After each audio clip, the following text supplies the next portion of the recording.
Isang mapagpalang araw po ng linggo, May 3, 2026.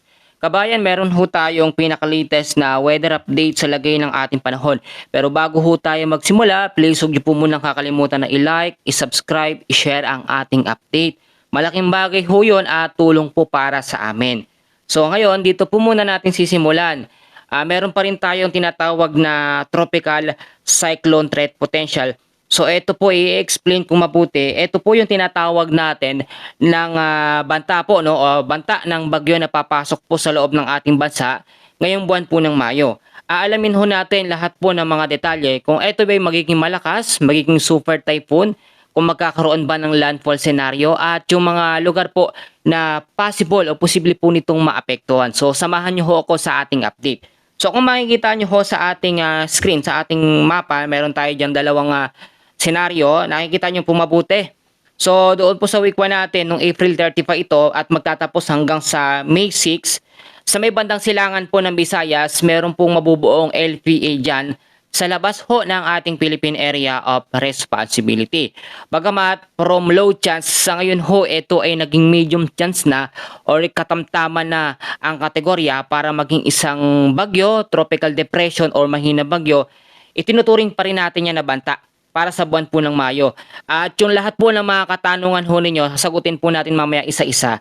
Sa week 2 natin, sa pangalawa nating illustration, kung makikita ho ninyo, pagitan ho ng May 7 hanggang sa May 13, ay unti-unti pong papasok sa loob ng ating Philippine Area of Responsibility ang LPA na nasa katamtaman o medium chance para maging mahinang bagyo o tropical depression.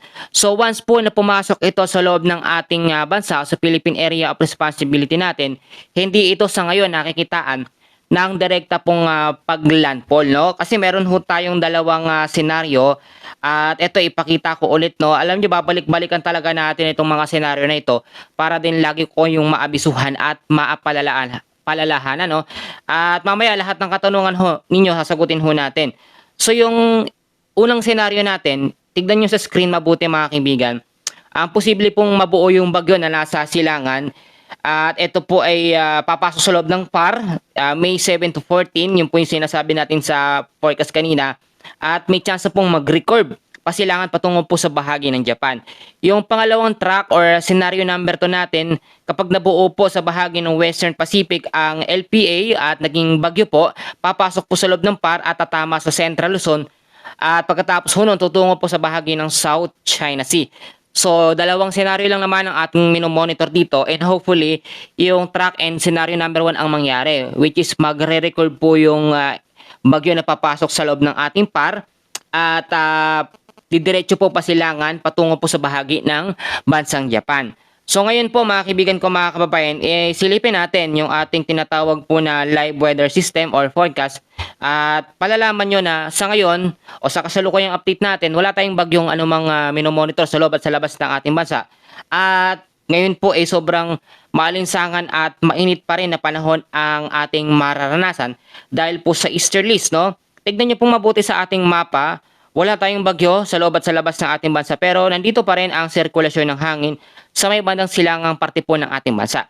Yang nakikita nyong malawak na hangin na yan na umiihip po dyan sa parte ng North Luzon, Eastern Visayas, silangang bahagi po ng Mindanao ay ito pong malinsangan or mainit na hangin o tinatawag din po ito na easterlies. Ang easterlies ho ay nagdadala o possible na mag-cause ng localized thunderstorms bandang hapon po at sa gabi. So sa tinatawag ho natin na forecast weather condition, ito po sa area po ng Visayas, sa parte po ng Mindanao, Sorsogon, Masbate at sa ilang bahagi ho ng Palawan ay makakaranas o bahagya po makakaranas ng cloudy skies bandang hapon hanggang sa gabi at may mga isolated light rains din po dahil po sa easterlies. Ang easterlies po kasi kapag sobrang init sa umaga, sa tanghali, nagkakaroon po ng tinatawag na pag-evaporate o singaw po ng lupa, no? Yung evaporation ng singaw ng init na yan, yun po ay nagiging maulap na kalangitan, no? And then nagpapaulan sa hapon at sa gabi. Yun po yung tinatawag natin na local thunderstorms. Sa parte ho ng Metro Manila, nalalabing bahagi po ng Luzon, Visayas at Mindanao, ito po, no, asahan po natin ang partly cloudy to cloudy skies with isolated rain showers or thunderstorms dahil pa rin po sa easterlies. So yung mga lugar na makakaranas ng mga pag-ulan ngayong hapon po ng linggo hanggang sa gabi ay mag-ingat sa banta ng posibleng mga pagbabaha at landslide po sa mga landslide prone area. So ito, may mga nagtatanong sa atin, no, ilang bagyo daw ang papasok. So ilang bagyo ang papasok ngayong buwan po ng Mayo. Sa pagkatala po ng Pag-asa and base na rin po sa ating advanced weather forecast sa ating tropical cyclone threat potential, nasa 1 hanggang sa 2 bagyo po ang possible na pumasok po ngayon pong buwan ng Mayo. Sa whole naman o kabuang taon po ng 2026, ilang bagyo ang papasok, no?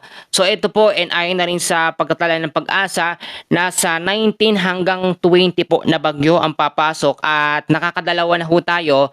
Wala pa tayo sa pangatlo, ha?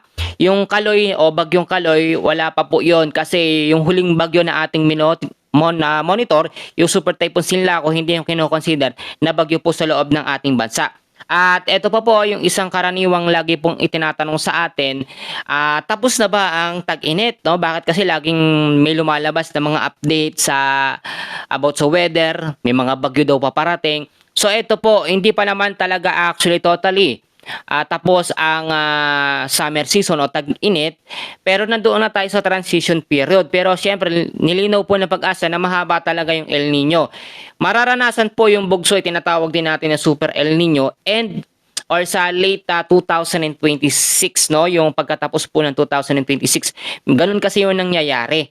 So hindi pa sa ngayon yung peak ng Super El Nino sinasabi ng Pag-asa, hindi pa, sa mga susunod pa o late 2026, no.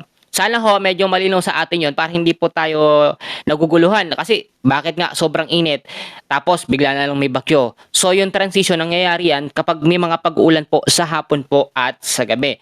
So ito yung isa pang tanong sa atin, malakas ba na bagyo ang papasok ngayong Mayo? Yan, magandang tanong ho yan. Sa ating tropical cyclone threat potential, nakikita na hindi ito lalakas sa kategorya bilang super typhoon. Kung ito man yung lumakas hanggang sa pagiging tropical storm category.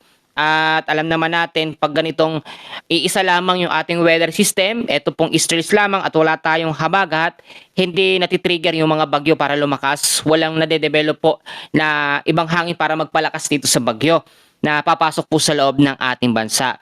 So sana ho medyo malinaw sa atin yung pinaka-update at lagay ng ating panahon. Isa-summarize natin ang ating pangunahing weather system ngayong araw po na linggo, easterlies, at bandang hapon may mga tsansa ng mga localized thunderstorms sa Metro Manila, ilang bahagi po ng Luzon, Visayas at Mindanao. So yan po muna ang ating pinaka-latest na weather update.